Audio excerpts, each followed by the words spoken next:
Happy Monday, everybody. My name is Brandon Rosa, and welcome to episode 234 of the Xbox in 10 podcast, your weekly source of Xbox gaming news covered in around 10 minutes. Every Monday, this podcast covers new game releases, the previous week's gaming news, and we all learn an Xbox-related fun fact together. The show is on YouTube and podcast services around the world, so please do me a favor, subscribe to your favorite if you like the show, and then leave a positive review. Xboxin10.com, no numbers, is your quick source for links to all of our podcast destinations and social media profiles, which you can follow at Xboxin10. The big game out last week was Persona 5 Tactica, and the games coming out this week include Irem Collection Volume 1, Worldless, Deserted, Farm Builder, Cetrus, Jurassic Park Classic Games Collection, Train Valley 2 Community Edition, Helena of the Arena, Okini Island, and Earthlock Adventure, Evil Diary, Train Traffic Manager, Trash is Fun, and Rollerdrome. Some games are either available now and or coming soon to Game Pass, and they are the following. You can now play on Cloud Xbox Series X and S, Coral Island, as well as Persona 5 Tactica on Cloud Console and PC. Then on November 28th, you can play Rollerdrome, Cloud PC and Xbox Series X and S, as well as Dune Spice Wars on Cloud and Console. Now to last week's biggest news stories, and we have 4 to cover this week. Number 1, Modern Warfare 3 Season 1 detailed with info on modes, maps, and Warzone's Uzbekistan map. Travis Northrop on IGN writes, in a blog post today, Call of Duty maker Activision gave us a detailed look at the first season for Modern Warfare 3 2023, which will include a new multiplayer maps and returning game mode and some updates to the Zombies mode. Season 1 will bring 3 new maps to the 6v6 multiplayer rotation. Meat takes place in a snug East Bay butcher shop. Greece is an idyllic-looking coastal town, and Rio, which will let you shoot your friends at a trendy Brazilian shopping center. If you and your bestie are looking for some 2v2 action, then you're in luck, as the gunfight game mode will be returning with Modern Warfare 3's first season as well. It seems for now you have to make do with a single map though, and a military training facility that's designed for the 4-player mode. The next chapter of Modern Warfare Zombies will be kicking off as well, with Enter the Rift, which will send our undead slayers to a mysterious getaway called the Dark Aether Rift, alongside a new weapon that turns enemies into allies with some bullet-shaped encouragement, and some new gear that will test the player's skill to unlock according to the post. The season will also include content for Call of Duty's Battle Royale mode Warzone by way of a new map called Uzbekistan, which the blog describes as an urban landscape incorporating 11 major points of interest. Warzone will also receive gameplay updates to bring its more meta in line with recent Call of Duty games. Slide canceling and tac stance both received a call out.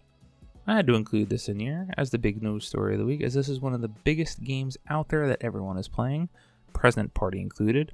I think I have already over 10 hours in the multiplayer, which is easily the most in a Call of Duty game in a very long time.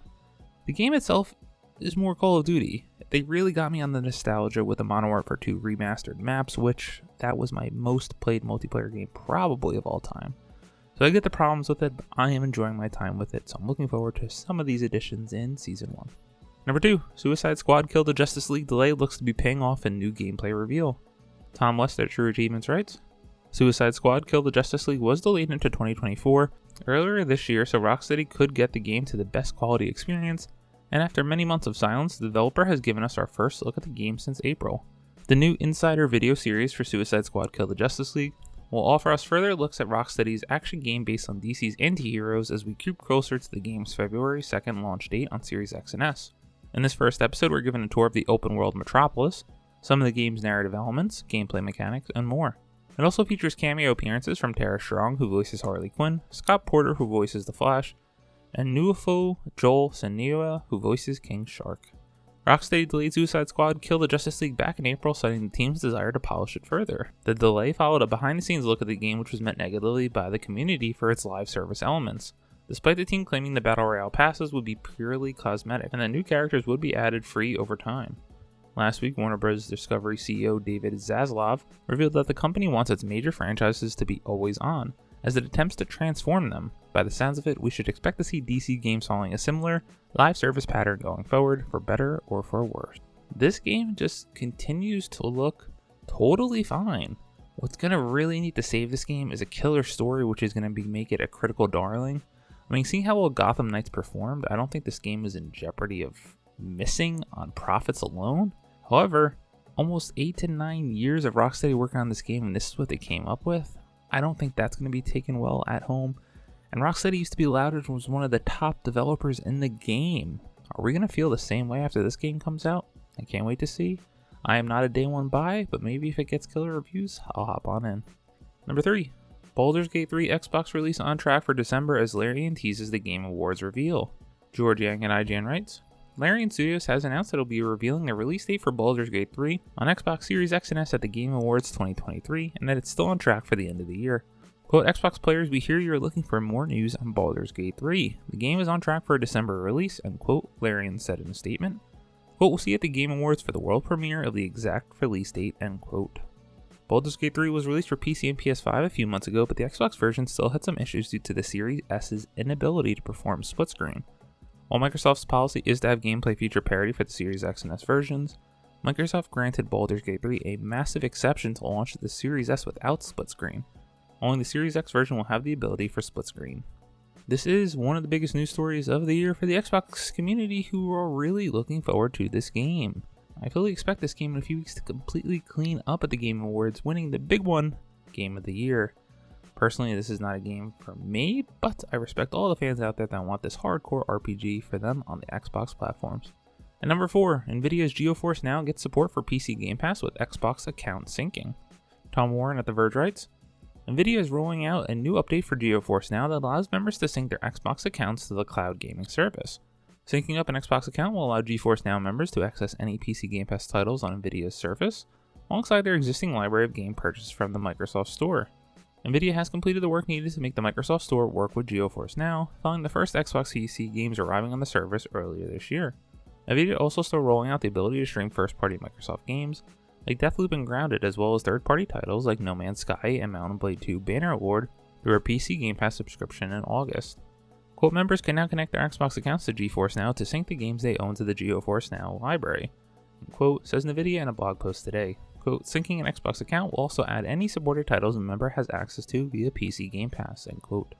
The arrival of Xbox account syncing on GeForce Now is all part of a 10-year deal between Microsoft and NVIDIA. It allows NVIDIA to license Xbox PC games to GeForce Now, including Activision Blizzard titles following Microsoft's acquisition.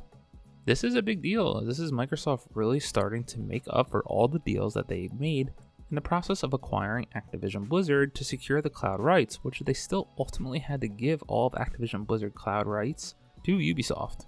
This is one of many deals that I'm very intrigued to see if with the next Xbox leadership, which we presume would change after this 10-year deal expires, what are they going to do? 10 years ago, Xbox was way different than now, so what is 10 years from now Xbox going to look like? I'll be here to find out. As always, we end our show with a fun fact about Xbox, and this one, did you know you can get an edible Xbox Series X controller? Credit to Ryan Dinsdale at IGN. Microsoft creates official edible controller and Willy Wonka Xbox Series X. Microsoft has created what it's calling the, quote, first ever official edible controller, end quote, to go alongside a Willy Wonka inspired Series X. Revealed on the Xbox Wire, the latest in Xbox's weird and wacky gamepads take inspiration from the upcoming Wonka film by giving fans the chance to win an Xbox console of chocolates and goodies. The edible gamepad doesn't actually work, of course, but it is an Xbox controller replica made entirely of chocolate. For those worried about how they control the giant chocolate bar themed console, Xbox is packing an actual controller in the box too. This one comes in a burgundy color inspired by the Wonka's coat. I mean, this thing does look pretty cool, so I had to include it as the fun fact for a week. It's fun. Let Microsoft and Xbox be fun. Everyone deserves to have it. Thank you all for listening to the Xbox in 10 podcast, your weekly source of Xbox gaming news covered in around 10 minutes. If you like the show, please subscribe on your favorite podcast service. Do me a favor, share it with your friends, leave a positive review, and follow on all social media at Xbox in 10.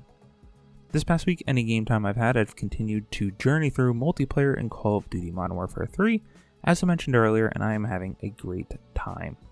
My name is Brian Rosa. You can follow me on Xbox at Brosa93. Hope you have a great week, stay safe, and keep on gaming.